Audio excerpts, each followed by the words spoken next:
ఈ దేవుని విషయంలో మరి ఎంత మంచిగా ఉన్నా మంచి కార్యాలు ఏం చేసినా కానీ మరి ఎలా ఉంటాయి, మన జీవితంలో ఏం జరుగుతాయండి, ఆ శాపములు కూడా కంటిన్యూ అవుతూ ఉంటాయి. అలాగే మరి కొంతమంది మనకి అంటే మన శత్రువులు అంటారు కదా, మనకి పెట్టిన వారు. సో మనం బాగుపడ్డాం అనుకోండి, మరి లోకంలో ఎవరైనా బాగుపడ్డారనుకోండి, వేరే వాళ్ళు ఎలా ఎలా ఉంటారు, కంపల్సరీ మనసులో మాట పెట్టుకుంటారు. అలాగే మరి బయటకి ఎలా ఉంటారండి, బయటికి చాలా చాలా మంచితనంగా ఉన్నట్టుంటారు కదా. అలాగే చేతబడి శక్తులు అంటారు కదా, సో చేతబడి శక్తులు చాలా మంది చేస్తూ ఉంటారు. సో అవి పని చేస్తాయి అంటారు, కానీ మనం చూసుకుందాము. మరి ముందుకెళ్ళినప్పుడు మనకి దేవుడు వాక్యం ద్వారా మనకి మరి అనుగ్రహింపబడతాయి. మరి ఏది మంచి ఏది జరుగుతుందో ఏది జరగదో. సో కొంతమంది మనం గిట్టిన వారు ఏం చేస్తారంటే కొన్నిసార్లు మనల్ని తిడుతూ ఉంటారు. అది కూడా ఏంటంటే మన మీదకి అలాగే మన వంశం మీదకి శాపములుగా వస్తాయి. సో దేవుడు ఏం చేస్తున్నాడంటే మరి ఆ శాపములన్నీ మన జీవితంలో నెరవేరుతాయా? నెరవేరవు. ఎందుకంటే మనం ఎవరు మనకి ఎవరు అధికారం ఉందండి? ఎవరు అధికారం ఇచ్చారు? ఎవరు ఇచ్చారు? దేవుడు మనకి అధికారం ఇచ్చారు కదా. సో దేవుని వాక్యం చెప్తుంది, ఏమని చెప్తుంది ఇక్కడ లోకాసు వార్త 10వ అధ్యాయము 19 చూసుకుంటే కనుక, ఇదిగో పాములను తేళ్లను త్రొక్కుటకును శత్రువుల బలమంతటి మీదను మీకు అధికారం అనుగ్రహించున్నాను, ఏదియు మీకు ఎంత మాత్రము హాని చేయదు. అంటే మన పితరుల నుంచి వచ్చే పితరుల నుంచి వచ్చిన శాపము కానీ, మన ఎవరైనా శత్రువులు మన వైపు చూసి మనకు పలికిన మాటలు కానీ మరి ఏమి ఎంత మాత్రం మనకు హాని చేయమంట. మనం ఏం చేయాలి? దేవుడు మనకు అధికారం ఇచ్చాడు. ఏం అధికారం ఇచ్చాడు? వాక్యం అనే అధికారం ఇచ్చాడు. దేవుడు తన రక్తాన్ని మరి తన యొక్క ప్రాణాన్ని ఎవరి కోసం అర్పించాడంటే దేవుడు మన కోసం అర్పించాడు. సో అంత గొప్ప త్యాగం చేశాడు కదా దేవుడు. మరి అటువంటి గొప్ప త్యాగం చేసిన మరి మనకి మరి ఆ యొక్క శాపములు మనల్ని ఏమైనా చేస్తాయి కదా. కానీ మనం ఏం చేయాలి? ఆ శాపములు మనల్ని ఏమి చేయవని మన వాక్యానుసారంగా మనం ప్రార్థన చేయాలి. మరి ప్రార్థన చేసినప్పుడు ఏం చేస్తారండి, మనకు దేవుడు ఒక అధికారం ఇచ్చాడు. అధికారంతో మనం ఏం చేయాలి? ఆ యొక్క శాపాలన్నీ మరి మనం పోగొట్టుకోవాలన్నమాట. సో అలాంటి పోగొట్టుకోవడానికి మరి ఇక్కడ పౌలు అనే భక్తుడు ఏం చేశారో ఒకసారి చూద్దాం. చూడండి, సపోజ్ ఒక ఎగ్జాంపుల్ గా మనకి దేవుడు ఏమి ఇచ్చాడు అధికారం మనకు తెలియకపోతే మనం దేని గురించి ప్రార్థన చేయగలమా? చేయలేం కదా. సపోజ్ నాకు ఇప్పుడు దేవుడు ఏమి ఇచ్చాడండి, బ్యాంక్ జాబ్ అధికారం ఇచ్చాడు. సో నాకు ఏమి ఇచ్చాడు? హౌసింగ్ లోన్ శాంక్షన్ చేయడం కానీ లేదా వెహికల్ లోన్ శాంక్షన్ చేయడం కానీ నాకు ఒక అధికారం ఇచ్చాడు దేవుడు. సో నాకు నా డెలిగేషన్ అంటమాట, నేను ఎంతవరకు అంటే నా స్కేల్ ప్రకారము నాకున్న యొక్క స్థితి ప్రకారము నేను ఎంత లోన్ శాంక్షన్ చేయొచ్చు అనేది నాకు తెలియకపోయింది అనుకోండి, నా స్థితిలో నేనేం చేయలేను కదా. అదే నాకు తెలిసింది అనుకోండి, నేనేం చేయగలను నాకు తెలిసింది అనుకోండి, నాకు ఏం అధికారం ఉంది అంటే ఆ యొక్క సీట్ యొక్క ప్రాముఖ్యత. ఒక తహసీల్దార్ ఉన్నాడండి, తహసీల్దార్ ఉన్నప్పుడు ఇన్కమ్ సర్టిఫికేట్ ఇస్తారు కదా. ఆ ఇన్కమ్ సర్టిఫికేట్ ఇవ్వడానికి ఎవరు అధికారం ఇచ్చారు? దేవుడు దానికి అధికారం ఇచ్చాడు. ఆ సీట్కి అంత ప్రాముఖ్యత ఉంది.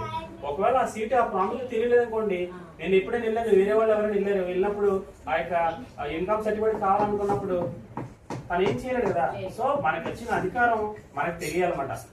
సో మనకు అధికారం తెలిసినప్పుడు మనం ఏం చేస్తాం? మనకు దేవుడు అధికారం ఇచ్చాడు. దేవుడు ఇచ్చిన అధికారాన్ని బట్టి మనం ఏం చేయాలి? ఆ యొక్క అధికారాన్ని మరి ఉపయోగించుకోవాలన్నమాట. దేవుడు ఇచ్చిన అధికారంతో ఆ యొక్క శాపాన్ని మనం ఏం చేయాలంటే తొలగించుకోవచ్చు, క్యాన్సిల్ చేసుకోవచ్చు అన్నమాట. మరి దేవుని వాక్యం సెలవిస్తుంది. మార్కు సువార్త 16వ అధ్యాయము 17-18 చూసుకుంటే కనుక, మార్కు సువార్త 16వ అధ్యాయము 17-18 చూసుకుంటే కనుక, నమ్మిన వారి వలన ఈ సూచక క్రియలు కనబడును. ఏమనగా నా నామమున దెయ్యములను వెళ్ళగొట్టుదురు, క్రొత్త భాషలు మాట్లాడుదురు, పాములను ఎత్తి పట్టుకొందురు, మరణకరమైనది ఏది త్రాగినను అది వారికి హాని చేయదు, రోగుల మీద చేతులుంచినప్పుడు వారు స్వస్థతరొందుదురని వారితో చెప్పాను. ఆమేన్. చూడండి, ఇక్కడ ఏంటంటే మరొకసారి చదువుతున్నాను. నమ్మిన వారి వలన ఈ సూచక క్రియలు కనబడను. ఎవరి వల్ల కనబడతాయండి? మనం నమ్మాలి. ఏమని నమ్మాలి? మనకి దేవుడికి అదే అధికారం ఇచ్చడే మనం నమ్మాలి. అంతేగాని ఏదైనా శాపం వచ్చింది అనుకోండి, అది మనం భయపడుతున్నాం అనుకోండి, ఆ శాపం ఎలా ఉంటది? మనకి ఎప్పుడు తగ్గరు. రోగాలు అలాగే కంటిన్యూ అవుతూ ఉంటాయి, అలాగే కంటిన్యూ అవుతూ ఉంటాయి. మనం ఏం చేయాలండి? నమ్మాలి ఫస్ట్. నమ్మిన వారి వల్ల ఈ సూచక క్రియలు కనబడను. ఏమనగా నా నామమున దెయ్యములను వెళ్ళగొట్టెదరు. ఇక్కడ మీరు చూసుకుంటే కనుక పౌలు అనే భక్తులు అందరికీ తెలుసు కదా. కొత్త నిబంధనలో న్యూ టెస్టిమనీలో పౌలు అనే భక్తులు తెలుసు కదా. పౌలు ఏం చేశాడండి? పౌలు ప్రయాణం చేస్తున్నప్పుడు ఆ యొక్క ఓడ ప్రయాణం చేస్తున్నప్పుడు ఓడ ఏమవుతుంది? బద్దలైపోతుంది. బద్దలైపోయిన తర్వాత ఒక దీపంలోకి వస్తారు వీళ్ళు. ఒక దీపం దగ్గరికి వచ్చి వాళ్ళు కొంతమందితో కలిసి ఏం చేస్తారంటే కట్టెలు ఆ యొక్క ఇది మనం ఇది శీతాకాలంలో ఏం చేస్తామండి, మనం తెల్లవారుగానే మంటలు వేసుకుంటాం కదా. మంటలు వేసుకున్నప్పుడు వాళ్ళు ఏంటంటే చలి కాసుకున్నప్పుడు వాళ్ళు మంట కాసుకుంటారు అనమాట. ఇది వేడి కోసం. శీతాకాలం ఎలా ఉంటుంది, మనకి చల్లగా ఉంటుంది కదా. మన బాడీ దేనికోసం ఆతురపడుతూ ఉంటదండి, వేడి కోసం ఆతురపడుతుంది. సో అక్కడ ఆ సమయంలో వాళ్ళు కట్టెలు వేసుకుని మరి మంట పెట్టుకున్నప్పుడు, ఆ కట్టెలు వేస్తున్నప్పుడు కట్టెలో ఒక పాము ఉంటుంది అనమాట. ఆ పాము ఏం చేస్తుంది, ఆ యొక్క మంటలో వేసినప్పుడు సెగ, ఆ యొక్క పొగ, ఆ యొక్క మంట, ఆ యొక్క వేడి సెగ ఏమవుతుంది, ఆ పాము వచ్చి పౌలకి ఏమవుతుందండి, ఈ యొక్క బొటన వేలు పట్టేసుకుంటుంది అనమాట.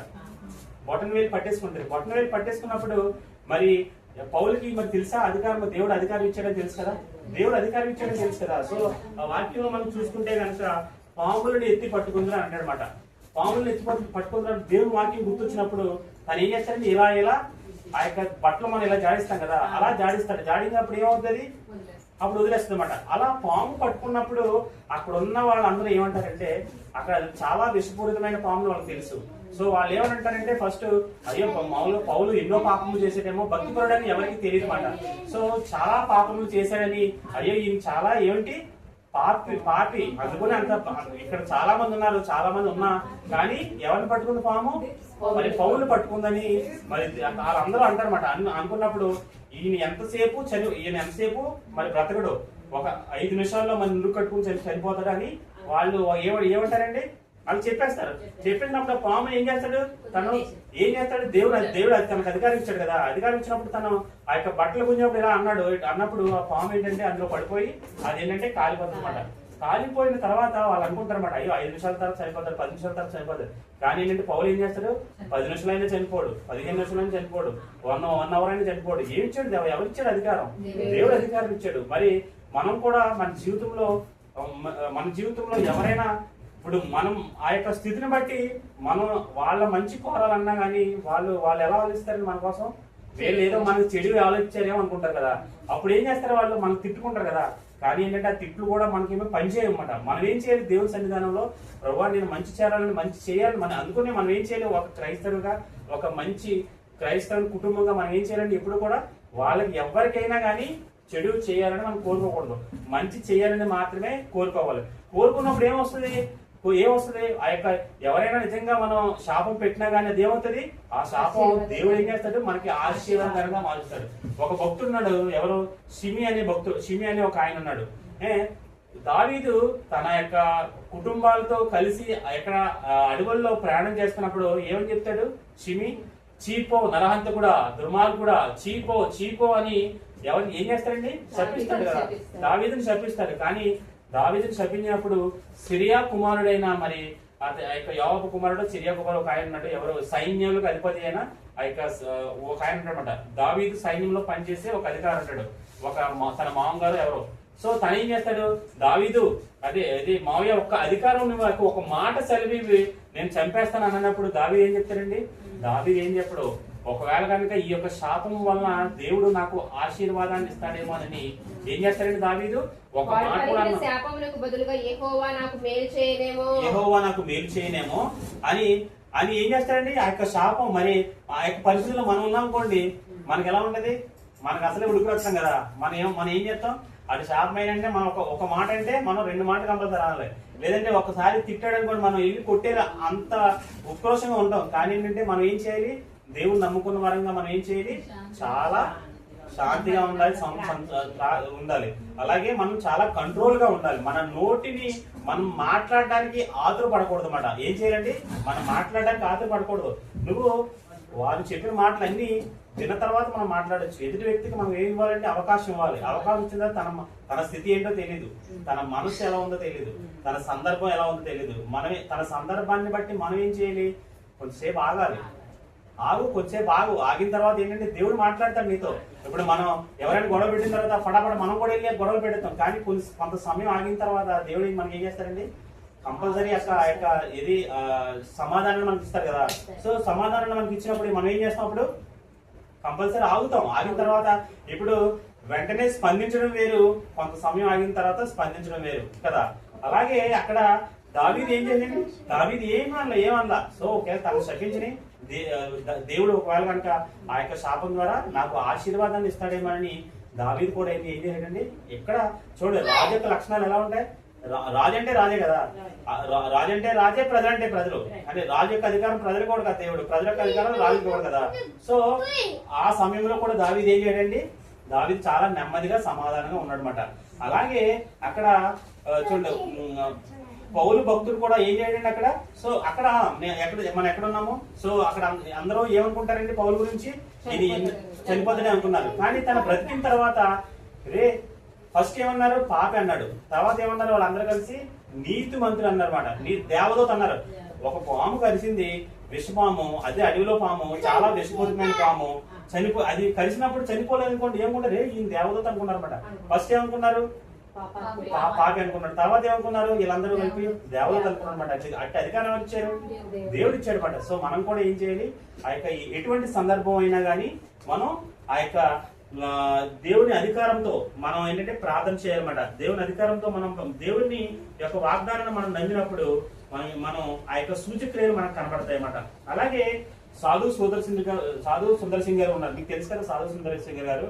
సాధు సుందర్ సింగ్ గారు చిన్నప్పుడే 16 సంవత్సరాలు 17 సంవత్సరాలు అంట మరి బాప్తిసం తీసుకున్నారంట. ఆయన సింగ్ అంటే ఎలా ఉంటదండి, ఇక్కడ ఎన్ని కట్టుకొని కాషాయ వస్త్రాలు ధరించి మరి చాలా వాళ్ళు ఏంటంటే భక్తి అంటే ఆ యొక్క భక్తి కూడా చాలా బాగా అంటే బాగా హై పీక్ లెవెల్స్ ఉంటాయి కదా, విగ్రహారాధనకు బాగా చేస్తారన్నమాట. కానీ వాళ్ళ ఇంట్లో వాళ్ళకి ఇష్టం లేదు. ఇష్టం లేనప్పుడు సాధు సుదర్శన్ గారు ఏం చేశారు తెలుసా, పాయిజన్ పెట్టేశారు ఇది చపాతీలో.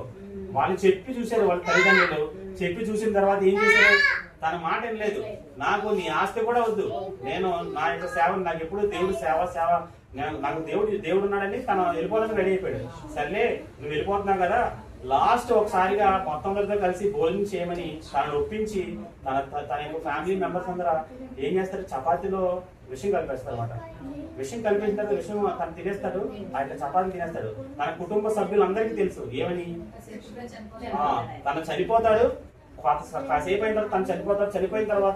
చనిపోయిన తర్వాత శవాన్ని తీసుకెళ్ళిపోయి మనం ఏం చేద్దాం, సమాధి చేద్దాం, లేదంటే కాల్ చేద్దామని వాళ్ళకి అంతా ప్లాన్ చేసుకున్నారు అనమాట. కానీ దేవుడు ఏం చేస్తాడండి, దేవుడు నమ్మదగిన వాడు కదా. సో దేవుడు నమ్మదగిన వాడు. మనం ఎటువంటి మరి ఆ యొక్క ఆపత్కరమైన సంబంధం ఉన్నప్పుడు కూడా చూడండి, మరణకరమైనది ఏది ఇక్కడ ఏముంది, పాములను ఎత్తి పట్టుకుంటారని చూస్తున్నాము. అలాగే మరణకరమైనది ఏది త్రాగినను అది వారికి హాని చేయదు, రోగుల మీద చేతులుంచినప్పుడు వారి స్వస్థ పొందారని వారితో చెప్పాను. ఇక్కడ ఏం చేశాడు, విషాన్ని తినేశాడు. విషాన్ని తినేసిన తర్వాత కాస్త దూరం వెళ్ళిన తర్వాత తను ఏం చేయాడండి, కక్కున్నాడు.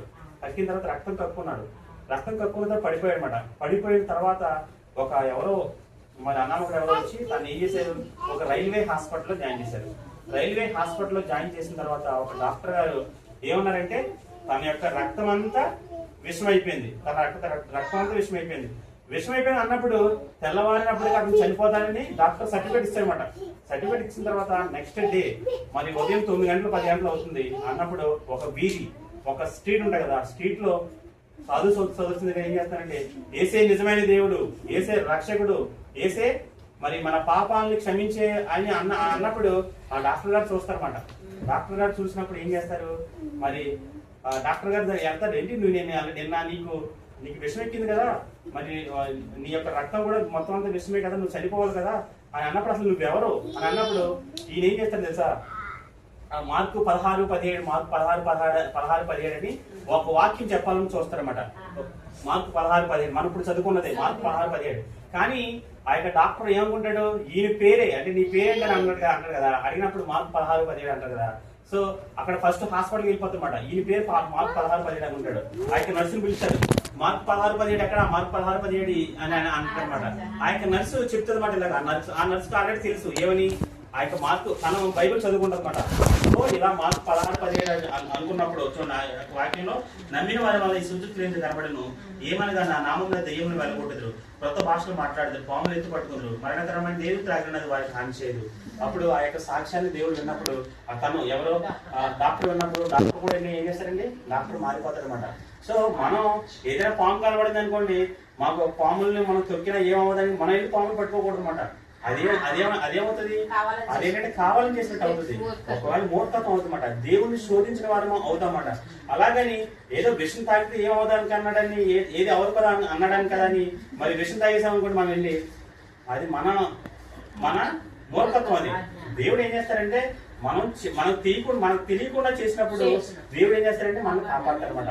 సో అటువంటి శాపాలు ఏమైనా మనకు తెలియనప్పుడు, మరి వంశపారపర్యం వల్ల వచ్చే శాపాలు కానీ, లేదంటే కనుక మన పితరుల వల్ల వచ్చే శాపాలు కానీ, లేదంటే మన శత్రువులు మన మీద చనుక్కున్నప్పుడు కానీ ఏంటంటే ఏ అధికారమో మరి పనిచేయదు అన్నమాట. అటువంటి అధికారాన్ని మనకు దేవుడు ఇచ్చాడనమాట. మనం ఇక్కడ 6 విషయాల ద్వారా, అంటే 6 థింగ్స్ ద్వారా మన యొక్క మన మీదకి వచ్చే శాపాలని మనం తొలగించుకోవచ్చు అన్నమాట.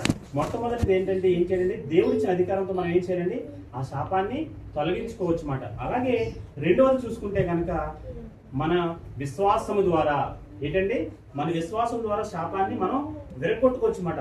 మత్తయి సువార్త 15వ అధ్యాయం 28వ వచనం చూసుకుంటే కనుక, మత్తయి సువార్త 15వ అధ్యాయము 28వ వచనం చూసుకుంటే కనుక, అందుకు యేసు, అమ్మా నీ విశ్వాసము గొప్పది, నీవు కోరినట్టే నీకు అవును గాక అని ఆమెతో చెప్పాను. ఆ గడియలోనే ఆమె కుమార్తె స్వస్థత పొందెను. చూడండి, మళ్ళీ చదువుతాను. అందుకు యేసు, అమ్మా నీ విశ్వాసం గొప్పది, నీవు కోరినట్టే నీకు అవును గాక అని ఆమెతో చెప్పాను. ఆ గడియలోనే ఆమె కుమార్తె స్వస్థత పొందెను. ఇక్కడ మనం సందర్భం చూసుకుంటే ఏమవుతుందండి, ఒక స్త్రీ వస్తుందంట. ఎవరండి? కనాను స్త్రీ. ఆ కనాను స్త్రీ ఎందుకోసం వస్తుందండి, ఎవరైనా చెప్తారా? తన కుమార్తె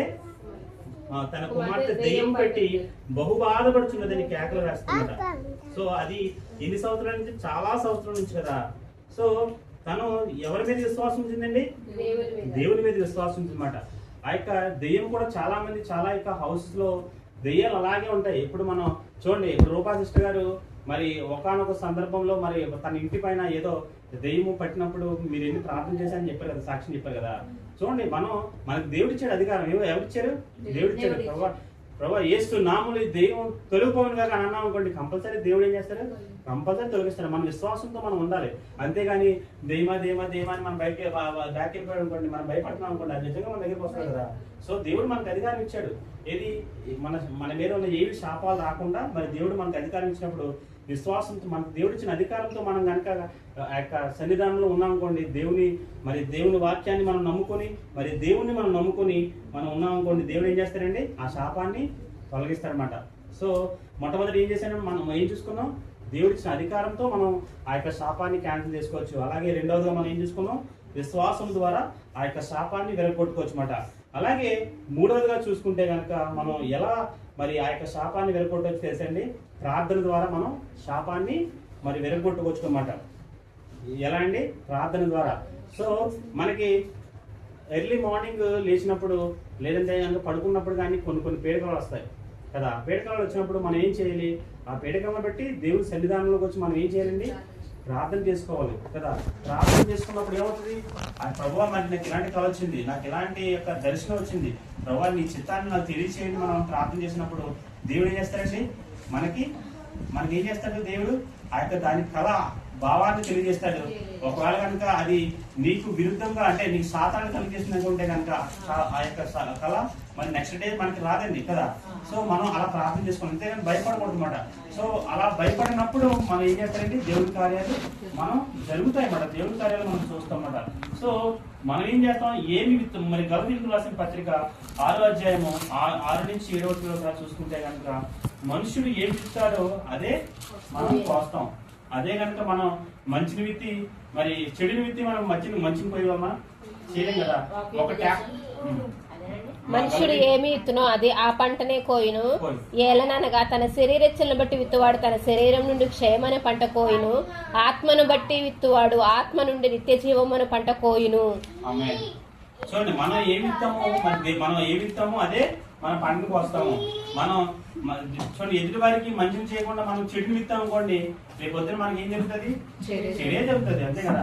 మనం మంచి విత్తే మంచి వస్తుంది. ఒక కుళాయి అయిందండి, వాటర్ ట్యాప్ ఉంది, ట్యాప్ లో మనకి అదే వాటర్ వస్తుంది. ఏ వాటర్ వస్తుందండి, మనం తాగే వాటర్ వస్తుంది కదా. ఇది గుడ్ వాటర్ వస్తుంది, మంచి వాటర్ వస్తుంది. ఒకే కుళాయి నుంచి ఆ యొక్క బ్యాడ్ వాటర్ గుడ్ వాటర్ వస్తుందా? రాదు కదా.